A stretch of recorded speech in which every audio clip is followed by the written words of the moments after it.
கூடியிருக்கும் அனைவருக்கும் முதற்கண் உலக மகளிர் தின வாழ்த்துக்களை தெரிவித்துக் கொள்கிறேன்.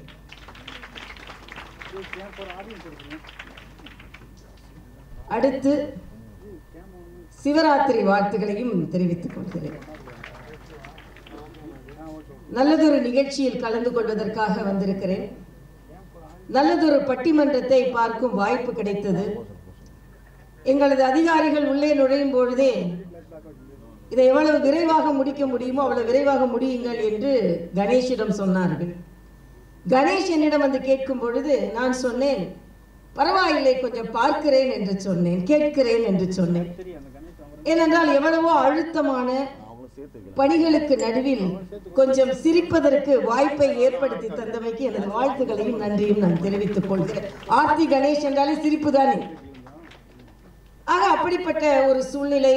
ஏனென்றால் ஒரு முறை எனது தந்தை ஒரு முறை சொன்னார்கள், கடுமையான பணியில் நான் சென்று கொண்டிருக்கும் பொழுது இதே மியூசிக் அகாடமியில் ஒரு தமிழ் நாதஸ்வரம் நிகழ்ச்சி நடந்து கொண்டிருந்தது. சுமார் 40 வருடங்களுக்கு முன்னால் வந்து அமர்ந்தேன். அப்பொழுது அரசியல் ரீதியாக மனம் கனத்து கொண்டிருந்தது. வந்து உட்கார்ந்த உடனே சண்முக சுந்தரம் அவர்களின் நாதஸ்வரம், விநாயகம் அவர்களின் தவிலை அவர் அடிக்கிறார், இவர் நாதஸ்வரம் ஊதுகிறார். எனக்கு எப்படி தோன்றியது என்றால், என் மனதில் உள்ள பாரத்தை எல்லாம் அவர் தவிலில் அடித்து உடைப்பது போலவும் இவர் நாதஸ்வரத்தில் ஊதி தள்ளுவது போலவும் தோன்றியது. அங்கே வந்து உட்கார்ந்த பின்பு இதை பார்த்த பின்பு மனது இலகுவாகிவிட்டது என்று. அதே போல்தான் மிக கனத்த இதயத்தோடு பல பிரச்சனைகளுக்கு நடுவில் இங்கே வந்து அமர்ந்திருந்த பொழுது நிச்சயமாக அந்த பட்டிமன்றம் எனக்கு சற்று ஆசுவாசத்தை ஏற்படுத்தியது என்ற வகையில் எனது வாழ்த்துக்களை தெரிவித்துக் கொள்கிறேன். ஆனால் என் அதிகாரிகளுக்கு சற்று அழுத்தத்தை கொடுத்தது என்றும் நான் நினைக்கிறேன். ஏனென்றால் கவர்னருக்கு ஒரு நிகழ்ச்சிக்கு வந்தால் 45 நிமிடங்கள் என்பது ஒரு கணக்கு இருக்கிறது. ஆனால் நான் எப்பொழுதுமே கவர்னராக ஒரு நிகழ்ச்சிக்கு வருவதில்லை, அக்காவாகத்தான் வருகிறேன். அதனால் இந்த கட்டுப்பாடுகள் எல்லாம் என்னை கொஞ்சம் கட்டுப்படுத்தாது என்பதை நான் இங்கே தெரிவித்துக் கொள்கிறேன். இங்கே இந்த நிகழ்ச்சிக்கு வந்திருக்கும் மிகப்பெரியவர்கள் எல்லாம் அமர்ந்திருக்கிறீர்கள். எல்லோரின் உண்மையிலேயே வாழ்த்துக்களையும் நான் சொல்லியாக வேண்டும். மரியாதைக்குரிய மிஸ்ஸஸ் வனிதா அவர்கள் நடுவிலேயே இருந்தார்கள். என்னை பல நாள் பார்க்க வேண்டும் என்று நினைத்துக் கொண்டிருந்தேன் என்று சொன்னார்கள். உண்மையிலே அவர்களுக்கு எனது வாழ்த்துக்களை தெரிவித்துக் கொள்கிறேன். மிஸ்ஸஸ் விமலா அவர்கள், ஹானரபிள் ஜஸ்டிஸ், அவர்களுக்கும் எனது வணக்கத்தை நான் தெரிவித்துக் கொள்கிறேன். டாக்டர் தீபிகா விஜயகுமார் அவர்களுக்கும் எனது வணக்கம். டாக்டர் ரெஜினா அவங்க தெரிஞ்சவங்க தான், ஆனால் பேர் எப்படி ப்ரொனவுன்ஸ் பண்ணுறாங்கன்னு தெரியல. அவங்க அப்பா ஜேபிஆர் அவர்கள் எனது தந்தைக்கு மிகவும் நெருங்கிய நண்பர். அதனால் அவர்களுக்கும் நான் எனது வணக்கத்தை தெரிவித்துக் கொள்கிறேன். ஆனந்தி அவர்கள் இருக்காங்களா? இல்லை. மீனா ஜெயக்குமார் அவர்களுக்கு எனது வணக்கத்தை தெரிவித்துக் கொள்கிறேன். பிரீதா கணேஷ், தெரியும், அவங்க எல்லாம் தெரியும், நிறைய நிகழ்ச்சிகள் அவங்க கூட நான் கலந்திருக்கேன். அவர்களுக்கு எனது வணக்கம். யார் ரஹீனா அவர்கள் வாழ்த்துக்கள். கார்த்திகா ராதாகிருஷ்ணன் அவர்கள், கிருத்திகா ராதாகிருஷ்ணன் அவர்கள், ஆமாம் அவர்கள் ராதாகிருஷ்ணன் அவர்களுக்கு எனது வணக்கம். ஏன்னா ரொம்ப நாள் தெரிந்த ஒரு கப்பிள்ஸ் அவங்க, இணையர். அது மட்டும் இல்லை, பொதிகையில் ஒரு நல்ல நிகழ்ச்சி நடத்துகிறாங்க. அந்த நிகழ்ச்சி நான் அது ஞாயிற்றுக்கிழமை வருவதனால் பல நாள் பார்த்திருக்கிறேன். மிக நல்ல நிகழ்ச்சி, சுற்றுலாவை மேம்படுத்துகின்ற நிகழ்ச்சி. அதன் இடையில சமையலும் அவங்க சொல்லிக் கொடுக்குறாங்க. அதனால கிருத்திகா அவர்களுக்கு எனது வாழ்த்துக்களை நான் தெரிவித்துக் கொள்கிறேன். மும்தாஸ் அவர்கள் வணக்கம், வாழ்த்துக்கள். கலைமாமணி சுதா அவர்கள் வணக்கம். ஏஎஸ் குமாரி அவர்கள்,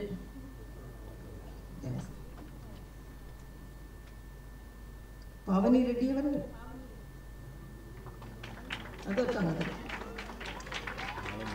டாக்டர் ஸ்ரீ அவர்கள், எல்லாவற்றிற்கும் மேலாக ஆர்த்தி கணேஷுக்கு எனது வணக்கங்கள். உங்கள் அனைவருக்கும், பட்டிமன்ற பேச்சாளர்கள் அனைவருக்கும் எனது வணக்கம். நேரம் அதிகமாகி கொண்டிருக்கிறது. ஆனால் ஒரு பிரச்சனை, இன்னைக்கு நான் கொஞ்சம் ஆசுவாசமா இருந்ததுக்கு காரணம் இன்னைக்கு சிவராத்திரி.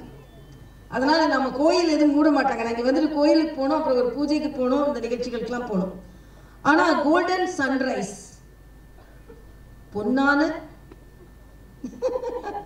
விடியல். ரொம்ப நல்ல பேரு. அதனால உங்கள் அனைவருக்குமே எனது வாழ்த்துக்கள். ஒன்றை மட்டும் சில விஷயங்கள் பற்றி சொல்லிட்டு இன்னும் ரொம்ப நேரமா பட்டிமன்றத்துக்கு அமர்ந்திருக்கிறீர்கள். என்னை பொறுத்த மட்டில் இந்த தலைப்பே ஒரு நல்ல தலைப்பு தான். ஏன்னா இணையதளங்கள் உங்களுக்கு இடைஞ்சலா இல்லை என்றால் ஏற்புடையதாக இருக்கிறதா என்பது. பெண்கள் என்றாலே இங்கே பல பெண்கள் அமர்ந்திருக்கிறார்கள். அவர்கள் எல்லாம் இந்த முன்வரிசையில் அமர்ந்திருக்கிறார்கள் என்றால் சாதாரணம் அல்ல. கடுமையான உழைத்து முன்னேறி இந்த முன்வரிசையில் அமர்ந்திருக்கிறார்கள். அதனால் பெண்கள் என்றாலே உழைப்பவர்கள், உழைத்த பின்பு பிழைப்பவர்கள் என்பதை இங்கே உணர்த்தி கொண்டிருக்கிறார்கள். அதனால் அவர்களுக்கு முதலில் எனது மகளிர் தின வாழ்த்துக்களை நான் தெரிவித்துக் கொள்கிறேன். அதே நேரத்தில் எவ்வளவு உயரத்தில் இருந்தால் எப்பொழுதுமே பெண்கள் என்றால் தடைக்கற்கள் இருக்கத்தான் செய்யும் என்பதை ஆளுநரான பின்பும் நான் இங்கே சொல்லித்தான் ஆக வேண்டும். ஏனென்றால் அரசியல் என்பது ஆண்களின் உலகம்தான், அதிகாரம் என்பதும் ஆண்களின் உலகம்தான். ஆனால் ராதாகிருஷ்ணன் போன்றவர்கள் கோபித்துக் கொள்ளக்கூடாது. நான் அடிக்கடி சொல்வது ஒன்று, பெண்கள் ஆர் குட் அட்மினிஸ்ட்ரேட்டர்ஸ். ஏனென்றால் பெண்கள் can manage both men and women. Men cannot manage all women. So administrators நல்ல அட்மினிஸ்ட்ரேட்டர். அதனால தான் 2 மாநிலங்களில் நான் ஒரு ஆளுமையோடு இருக்கிறேன் என்றால் அதற்கு நமக்கு கிடைத்திருக்கின்ற பல சிக்கல்களை தாண்டி வந்ததுனாலதான். இங்கே இணையதளத்தை பற்றி சொன்னார்கள். இணையதளம் பல பேரை பரிகசிக்கிறதா என்றால் இதில் அதிகமாக பரிகசிக்கப்பட்ட ஒருவரை நான் ஒருவர். இணையதளம் தான் என்னை வளர்த்ததுன்னு கூட சொல்லலாம். ஏனென்றால் ஒரு பந்து அடிக்க அடிக்க அடிக்க மேலெழும்பியதை போல அடிக்க அடிக்க அடிக்க மேலெழும்பியவள் நான். அடிக்கடி நான் சொல்வதுண்டு, நல்லா பேசக்கூடியவள் நான், நல்ல ஒரு பிரபல அரசியல்வாதியின் மகளா இருந்தாலும் நான் வாரிசு அரசியல் இல்லை. நான் வாரிசு அரசியல் இல்லாத ஒரு வாரிசு. ஆக நேரடியாக தந்தையிடம் இருந்து கற்றுக்கொண்டதை, ஆனால் வேறு கட்சியிடம் சென்று நான் இணைந்தது. ஆனா அதே நேரத்தில் இந்த பெண்கள் என்றாலே அவர்கள் பல சங்கடங்களை தாங்கித்தான் வர வேண்டும் என்பதற்கு பல உதாரணங்கள் இருக்கிறது. ஏனென்றால் இங்கே இணையதளம் என்று பார்க்கும் பொழுது எனக்கு எனது எண்ணங்கள் பின்னோக்கி சென்றன. ஒரு பேட்டி கொடுத்து விட்டு வந்தோம் என்றால் அதுல மோகன சுந்தரம் கூட சொன்னார், இந்த கட் பண்ணி போடுவாங்க அப்படின்னு சொல்லிட்டு. ஒரு பேட்டி கொடுத்துட்டு வந்தேன்னா நான் எனது கணவர் டாக்டர் சவுந்தரராஜன் சொல்வேன், இன்னும் ஒரு மணி நேரத்துல பாருங்க அதை துண்டு துண்டு துண்டு துண்டு துண்டு துண்டு ஆக்கி மீன்ஸ் போட்டே நம்மளை ஒரு வழி பண்ணிடுவாங்க அப்படின்னு. அதனாலதான் சமீபத்துல ஒரு விருந்துக்கு போனேன். உங்களுக்கு என்ன பிடிக்கும்னு கேட்டாங்க. எனக்கு சாப்பாடுல மீன்ஸ் பிடிக்கும், ஆனா இணையதளத்துல மீன்ஸ் பிடிக்கும் அப்படின்னு சொன்னேன். ஏன்னா அந்த அளவிற்கு மீன்ஸ் போட்டு போட்டு போட்டு நம்மை ஒரு வழி பண்ணி விடுவார்கள். ஆனால் அதே நேரத்தில் பெண்களிடம் நான் சொல்வது ஒன்றே ஒன்றுதான், வேகமாக நடந்து வருவார்கள். ஆனால் இதை போல சவால்கள் வந்தவுடனே அவர்கள் திரும்பி விடுவார்கள். அப்படி இல்லாமல் வேகமாக நடை போடும் பொழுது பாதை ஒன்றும் சாதாரண பாதையாக இருக்காது, மலர் படுக்கையாகவும் இருக்காது. கால்களில் முட்கள் குத்தும், கால்களில் கற்கள் குத்தும், ரத்தம் வரும். ஆனால் அந்த ரத்தத்தோடே தான் நான் கோட்டையை அடைய வேண்டும். ஏனென்றால் நான் பெண், எனக்கென்ற ஒரு உறுதி இருக்கிறது என்ற உறுதி மனப்பான்மையோடு தான் அனைவரும் பீடு நடை போட வேண்டி இருக்கிறது. என்னிடம் கேட்டார்கள், உங்கள் இணையதளத்தில் இப்படி பரிகசிக்கிறார்கள் என்று. நான் சொல்வேன், என் மீது கணைகளை வீசட்டும், என் தோலை குத்தி கிழிக்கட்டும், அதிலிருந்து ரத்தம் வரட்டும். ஆனால் அந்த ரத்தத்தில் தோய்த்துதான் நான் இந்த சரித்திரத்தை எழுதி கொண்டிருக்கிறேன் என்று சொல்வேன். இது நான் பல பெண்களுக்கு சொல்ல வேண்டியது. ஏனென்றால் நான் ஏன் அரசியலுக்கு வந்தேன் என்றால், நான் தஞ்சை மருத்துவக் கல்லூரியில் பயிற்சி மருத்துவராக இருந்து கொண்டிருக்கிறேன். லதா என்ற ஒரு பெண் அனுமதிக்கப்படுகிறாள், நிறை மாத கர்ப்பிணி, உடல் முழுவதும் தீக்காயங்கள். ஏன் என்று கேட்கிறேன். நான் ஹவுஸ் சர்ஜனாக இருந்து கொண்டு மரண சாசனத்தை எழுதி கொண்டிருக்கிறேன். கேஸ்பில் இருக்காங்க அந்த பெண். ஏன் இப்படி செய்தாய் என்று சொல்லும்போது அந்த பெண் சொன்னாள், வரதட்சணை கொடுமை. எங்கள் வீட்டில் மிக குறைவான பணத்தை வைத்துக் கொண்டு என்னை திருமணம் செய்து கொடுத்தார்கள். எங்கள் மாமியார் சொன்னார்கள், குழந்தை நீ உங்கள் அப்பா வீட்டில் கொண்டு விடும் பொழுது குழந்தைக்கு செயின், கம்மல், அரஞாங்கொடி, கொலுசு எல்லாம் போட்டு விட்டுத்தான் கொண்டு கொடுக்க வேண்டும் என்று சொன்னார்கள். எங்க அப்பா எனது திருமணத்திற்கு வாங்கிய கடனையே இன்னும் அடைக்கவில்லை. என் குழந்தைக்கு எப்படி இதையெல்லாம் போடுவார்கள் என்று நினைத்தேன். குழந்தை பிறக்கின்ற நேரம் வர வர என்னால் துன்பத்தை தாங்க முடியவில்லை. அதனால் நானே தீயை வைத்து என்னை கொளுத்திக் கொண்டேன். எனக்குள்ள கவலை என்ன என்றால், இன்று பிறந்து கைகளை காட்ட வேண்டிய அந்த குழந்தை அந்த கர்ப்பிணியின் அந்த வயிற்றை கிழித்து அந்த தீக்காயங்கள் கிழித்ததனால் என்னை காப்பாற்று அந்த குழந்தையின் கை வெளியே தெரிந்து கொண்டிருக்கிறது. ஒரு பயிற்சி மருத்துவராக நான் அதை பார்த்து கொண்டிருக்கிறேன். அப்போ நான் கேட்கிறேன், உங்களுக்கு என்ன தெரியும்? எத்தனை வரை படித்திருக்கிறீர்கள்? 10வது வரை படித்திருக்கிறேன். டைப்பிங் தெரியும், டெய்லரிங் தெரியும். நான் சொன்னேன், அப்படி என்றால் ஏன் நீ உன்னை மாய்த்துக் கொள்கிறாய்? நீ அந்த தொழிலை செய்து அதன் மூலம் பணம் சம்பாதித்து 10 வயது கூட ஆகட்டும் குழந்தைக்கு, அதையெல்லாம் போட்டுவிட்டு நீ மாமியார் வீட்டிற்கு போயிருக்கலாமே என்று சொன்னபோது அவள் சொன்ன ஒரே ஒரு வார்த்தை, டாக்டர், உங்களை போன்ற ஒருவரை நான் சந்தித்திருந்தேன் என்றால் நான் நிச்சயமாக இந்த முடிவிற்கு வந்திருக்க மாட்டேன் என்று சொன்னேன். அதனால் பெண்கள் தாங்கள் எவ்வளவு இருந்தாலும் அளவலாவுங்கள், பேசுங்கள், அந்த எல்லோருக்கும் வழிகாட்டுங்கள். எவ்வளவு துன்பங்களில் இருந்தாலும் அந்த நேரத்தில் தற்கொலைகளில் நீங்கள் கணக்கெடுத்து பார்த்தீர்கள், அந்த ஒரு நிமிடத்தில் தான் அவர்கள் முடிவை செய்திருப்பார்கள். அதனால் தான் இன்று மன வேதனையோடு இங்கே நின்று கொண்டிருக்கிறேன், மன பாரத்தோடு நின்று கொண்டிருக்கிறேன், உடைந்த இதயத்தோடு நின்று கொண்டிருக்கிறேன். ஏனென்றால் புதுச்சேரியில் நடந்த சம்பவம் உங்கள் அனைவருக்குமே தெரியும்.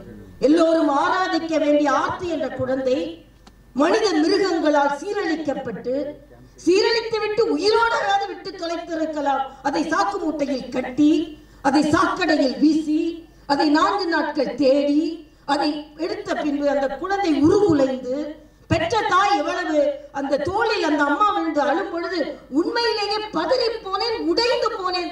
நாகரிக உலகத்தில் தான் நாம் இருந்து கொண்டிருக்கிறோமா என்று. பெண்கள் என்றால் நான் அடிக்கடி சொல்வது, நான் ஒரு சொனாலஜிஸ்ட். பிறப்பதற்கு பெண்களுக்கு உரிமை இல்லை. ஏன் இந்த சட்டம் வந்திருக்கிறது? ஏனென்றால் முதலில் பெண் குழந்தை என்று தெரிந்த உடனேயே அதை அழித்து விடுவார்கள்.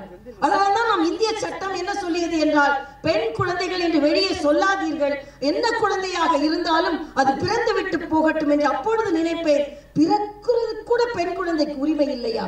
பெண் என்று தெரிந்தவுடனே இதை அழித்து விடுகிறார்களே என்று. ஆனால் பிறந்த பின்பும் உரிமை இல்லையா என்ற கேள்வி நம் மனதில் எழுகிறது. அதனால்தான் பெண்கள் தினத்திற்கு நான் பதிவு போடும் பொழுது பெண்களுக்கு நான் இந்த பதிவை போடவில்லை. உலக மகளிர் தினத்தில் பெண்களுக்கு இந்த பதிவை நான் போட விரும்பவில்லை, ஆண்களுக்கு இந்த பதிவை போடுகிறேன். தயவு செய்து பெண்களை பெண்களாக பாருங்கள், குழந்தைகளை மொட்டுகளாக மலர்களாக பாருங்கள், கசக்கி இருந்து விடாதீர்கள். அதனால்தான் இன்று பெண்கள் தினமாக இருந்தாலும் நான் தாய்மார்களுக்கும் நேற்று ஒரு செய்தி சொன்னேன். வீட்டுக்கு யாராவது வந்தா, குழந்தை பெண் குழந்தை, நம்ம வீட்டுல பொம்பளை பிள்ளைங்க 8 மணிக்கு மேல வந்தா, ஐயோ பொம்பளை பிள்ளை 8 மணிக்கு மேல ஏன் வந்த, எங்க போன, எந்த இடத்துக்கு போன, இத்தனை கேள்விகளை கேட்கும் இந்த சமுதாயம் ஆண் குழந்தைகளை கேள்வி கேட்பதில்லை. 11 மணிக்கு வரலாம், 12 மணிக்கு வரலாம், 2 மணிக்கு கூட வரலாம், எங்க போனாலும் கேட்கறது இல்லை. அப்படி கண்காணிக்காத குழந்தைகள் தான் இப்படிப்பட்ட நிகழ்வுகளில், அதான் சொன்னாங்க, போதையிலேயா இது நடந்தது என்று கேட்டார்கள். போதையிலும் இது நடக்கலாம், பாதை மாறிய இளைஞர்களாலும் இது நடக்கலாம் என்று சொன்னார். அதனால்தான் தாய்மார்கள் பெண் குழந்தைகளை கண்காணித்து வளர்ப்பதை போல ஆண் குழந்தைகளையும் கண்காணித்து வளருங்கள். அடிக்கடி ஒன்று சொல்வது உண்டு, கண்டித்து வளர்ப்பதை விட கண்காணித்து வளருங்கள். சுமார் 40 ஆண்டுகளுக்கு முன்னால் 5 மணி ஆனால் நாங்கள் எல்லாம் பள்ளியிலிருந்து ஓடி வருவோம். ஏனென்றால் எனது தந்தை ஒரு பிரபலமான அரசியல்வாதி, வீட்டை அவ்வளவாக பார்க்க மாட்டார்கள்.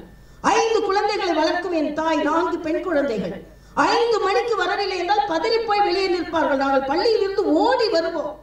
அப்ப நாங்க கேட்போமா, எங்க மேல நம்பிக்கை இல்லையா, ஏன் 5 மணிக்கு வரணும்னு சொல்றீங்க? எங்க அம்மா சொல்லுவாங்க, எனக்கு உங்கள் மீது நம்பிக்கை இருக்கிறது, ஆனால் இந்த சமுதாயத்தின் மீது எனக்கு நம்பிக்கை இல்லை. 40 ஆண்டுகளுக்கு முன்னால் கேட்ட அதே குரல் இன்றும் கேட்க இருக்கிறது என்பதுதான் மனவேதனை. எவ்வளவு விஞ்ஞான மேம்பாடுகள், எவ்வளவு முன்னேற்றங்கள், அதற்கு பின்பும் ஒரு பெண் குழந்தையால் இன்று நடமாட முடியவில்லை என்றால் நாமெல்லாம் எதற்கு மகளிர் தினத்தை கொண்டாடி கொண்டிருக்கிறோம் என்று எனக்கு தெரியவில்லை. அதனால் இன்று இந்த சமுதாயம் எத்தனையோ சட்டங்கள் என்னிடம் கேட்டார்கள். நான் கூட அங்கே போகும்போது என்னை எதிர்த்து கூட குரல் கொடுத்தார்கள். ஆனால் அதை பற்றி நான் கவலைப்படவில்லை. உடனே என்னிடம் பத்திரிகை நிருபர்கள் வந்து கேட்டார்கள், இவ்வளவு பேர் எதிர்த்து குரல் கொடுக்கிறார்கள், போராடுகிறார்கள்.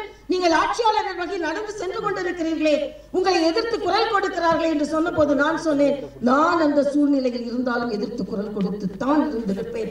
நான் அங்கே இருந்தாலும் போராட்டம் நடத்தித்தான் இருந்திருப்பேன். அதனால் நான் அவர்களை குறை சொல்லவில்லை. 1000 தாய்மார்களை கடந்து செல்ல வேண்டிய ஒரு சூழ்நிலை. அதனால் இன்றைய சூழ்நிலையில் பெண்களை பாதுகாப்பாக வளர்ப்பதைப் போல ஆண் குழந்தைகளையும் கண்டித்து வளர்க்க வேண்டும். பெண்கள் இந்த நாட்டில் முன்னேற்றம் அடைந்தே ஆக வேண்டும். ஆனால் அதே நேரத்தில் அவர்கள் படும் துன்பம் என்பது நிச்சயமாக யாராலும் எதிர்கொள்ள முடியாத ஒன்று. இந்த எல்லாம் அனுபவித்து விட்டுத்தான் நான் இங்கே நின்று கொண்டிருக்கிறேன். எந்த உயரத்திற்கு வந்தாலும் பெண்கள் என்றால் எல்லாவற்றையும் கடந்துதான் வர வேண்டிய சூழ்நிலை இருக்கிறது. ஆனால் எத்தனை துன்பங்கள் வந்தால், கவிக்கோ அப்துல் ரஹ்மான் அவர்களின் கவிதை எனக்கு ஒன்று பிடிக்கும். வேலிக்கு வெளியே தலையை நீட்டும் கிளைகளை வெட்டும் தோட்டக்காரனே, பூமிக்கு அடியே நழுவும் எனது வேர்களை நீ என்ன செய்ய முடியும்? ஒரு பெண் வளர்கிறாள், ஒரு மரம் வளர்கிறது என்றால் தோட்டக்காரனுக்கு பிடிக்காது. அதே போல ஒரு பெண் வளர்கிறாள் என்றால் இந்த சமுதாயத்திற்கு பிடிக்காது. தோட்டக்காரன் எப்படி கிளைகளை வெட்டுகிறானோ அதே போல இந்த சமுதாயம் அந்த பெண்ணின் வளர்ச்சியை தடுக்கும். ஆனால் அந்த மரம் பாடுவதை போல நீ கிளைகளை வெட்டலாம், கிளைகளை நாசப்படுத்தலாம், கிளைகளை ஒட்ட வெட்டலாம், ஆனால் பூமிக்கு அடியே நழுவும் எனது வேர்களை நீ வெட்ட முடியாதல்லவா? ஆக நாங்கள் வேர்களாக ஆழ பதிந்து வளர்கிறோம். மரமாக வளருவோம், நிழல் தருவோம், பழம் தருவோம், மலர்கள் தருவோம். உங்களால் ஒன்றும் செய்ய முடியாது என்ற மனநிலை பெண்களுக்கு இருக்க வேண்டும். ஒரு சாதாரண கவிஞர் ஒரு புத்தகத்தில் எழுதியிருந்தார், ஒரு பெண் கவிஞர். இன்று மகளிர் தினம் கொண்டாடுவீர்களா என்று பெண் கவிஞரிடம் கேட்கிறார்கள். நான் லதா என்ற பெண்ணை பார்த்ததை போல அப்பொழுது ஒரு தற்கொலையை பார்த்துவிட்டு அந்த பெண் வந்திருக்கிறார், அந்த பெண் கவிஞர் வந்திருக்கிறார். உடனே அவரிடம் கேட்கிறார்கள், இன்று 8ஆம் நாள் தினம் மார்ச் 8 நீங்கள் பெண்கள் தினத்தை கொண்டாடுகிறீர்களா என்று கேட்கும்போது அந்த பெண் கவிஞர் சொல்ல, கொண்டாட போவதில்லை. எல்லோரும் ஆச்சரியமாக கேட்கிறார்கள், கொண்டாட போவதில்லையா? கொண்டாட போவதில்லை. அணைத்த பிறகும் கருகி கொண்டிருக்கும் விளக்கின் திரி போல் கருகி கொண்டிருக்கிறது வேதனை நெருப்பு. அணைச்ச பின்பு சில கருகி சத்தம், அந்த எண்ணம், அந்த வாசம் வரும். அணைத்த பின்பும் கருகி கொண்டிருக்கும் விளக்கின் திரி போல் எரிந்து கொண்டிருக்கிறது வேதனை நெருப்பு. மதியினால் எரிகிறாய், விதியினால் எரிகிறாய், தீயினால் எரிகிறாய். அடுப்பில் வைத்த பால் பொங்குகிறது, நீ பொங்குவது எப்போது? காய்ச்சிய பாலில் ஊற்றிய ஒரு சொட்டு மோர் தயிராக மாறுவது, நீ மாறுவது எப்போது? தாயாய், தங்காயாய், தாரமாய், தெய்வமாய் அடையாளப்படுத்தப்பட்டவளே, நீ மனுஷியாவது எப்போது? அப்படி உன்னை கொண்டாடுகிறேன் அப்போது என்று சொல்கிறார். தெய்வமாக இருக்கலாம், தாயாக இருக்கலாம், ஆனால் மனுஷியாக, துணிச்சலான மனுஷியாக பீடு நடை போடும் பொழுதுதான் ஒரு பெண்ணுக்கு மரியாதை கிடைக்கிறது. அப்பொழுதுதான் அவள் கொண்டாடப்படுகிறாள் என்பதை நாம் எல்லாம் உணர வேண்டும். ஆக இந்த சமுதாயம் நமக்கானது அல்ல, ஆனால் நமக்கானதாகத்தான் அதை மாற்றிக் கொண்டிருக்கும் ஒவ்வொரு பெண்ணையும் நான் இங்கே பார்க்கிறேன். ஒவ்வொருவரும் இங்கே கிரீடத்தை கொண்டு வைத்தார்கள். நான் அடிக்கடி ஒன்று சொல்லுவேன், தலைக்கு ஒரு கிரீடம் தான் எதற்கு? தலையே கிரீடம் தான் எனக்கு தேவையில்லை. கிரீடங்கள் பெண்களுக்கு தேவையில்லை, ஏனென்றால் இந்த தலையே கிரீடம் தான். ஆக எப்படிப்பட்ட சூழ்நிலையிலும் அஞ்சாது, தயங்காது, துணிச்சலோடு பீடு நடை போட வேண்டிய சூழ்நிலையில் இன்று பெண்கள் இருக்கிறோம். ஆனால் எத்தனை தடைகள் வந்தால், சிநேகிதி இதழில் ஒரு தொடர் எழுதுகிறேன். அப்பொழுது அவர்கள் கேட்டார்கள், என்ன பெயர் வைக்கலாம் அந்த தொடருக்கு என்று கேட்டார்கள். பல பெயர்களை அவர்கள் கொடுத்தார்கள். தடைகளை தாண்டி என்று ஒரு பெயர் வைக்கலாமா என்று கேட்டார்கள். நான் சொன்னேன், இல்லை, தடைகளை தாண்டி என்று பெயர் வைக்க முடியாது என்று சொன்னேன். உடனே ஏன் டாக்டர் தடைகளை தாண்டவில்லையா என்று சொன்னார். நான் சொன்னேன், தடைகளை தகர்த்த தலைமை என்று வையுங்கள் என்று சொன்னேன். தாண்டினால் கூட அந்த தடை அங்கே இருக்கும், தகர்த்து எறிந்து விட்டுத்தான் முன்னே செல்ல வேண்டும் என்று சொன்னேன். ஆக நாமெல்லாம் தடைகளை தகர்த்து இன்று எந்த சூழ்நிலை வந்தாலும், பாரதி சொன்னானே, நிமிர்ந்த நன்னடை, நேர்கொண்ட பார்வை, நிலத்தில் யாருக்கும் அஞ்சாத ஞான செருக்கு. ஆமாம், செருக்கு இருக்கிறது, கல்வி இருக்கிறது, என்னிடம் திறமை இருக்கிறது. பாரதி சொன்னானே, ஞான செருக்கு இருக்கிறது. அதனால் நிலத்தில் யாருக்கும் அஞ்சாத ஞான செருக்கு. இந்த ஞான செருக்கோட ஒவ்வொரு பெண்ணும் பீடு நடை போட வேண்டும். ஏனென்றால் இன்று நாம் எந்த சூழ்நிலையில் இருந்து கொண்டிருக்கிறோம்? பாதகம் செய்பவரை கண்டால் பயங்கொள்ளலாகாது பாப்பா, மோதி மிதித்து விடு பாப்பா, முகத்தில் உமிழ்ந்து விடு பாப்பா என்ற பாடலை ஒவ்வொரு பெண் குழந்தைக்கும் சொல்லிக் கொடுங்கள், ஆர்த்திக்கும் சொல்லிக் கொடுத்திருக்க வேண்டும். ஏனென்றால் என் பாரதி சொன்னதை போல பெண் உரிமையை யாரும் பாடியதில்லை. ஆக பாரதி சொன்னதை போல நிமிர்ந்த நன்னடை, நேர்கொண்ட பார்வை, நிலத்தில் யாருக்கும் அஞ்சாத ஞான செருக்கோடு வாழ்வோம். வாழ்த்துக்கள், நன்றி.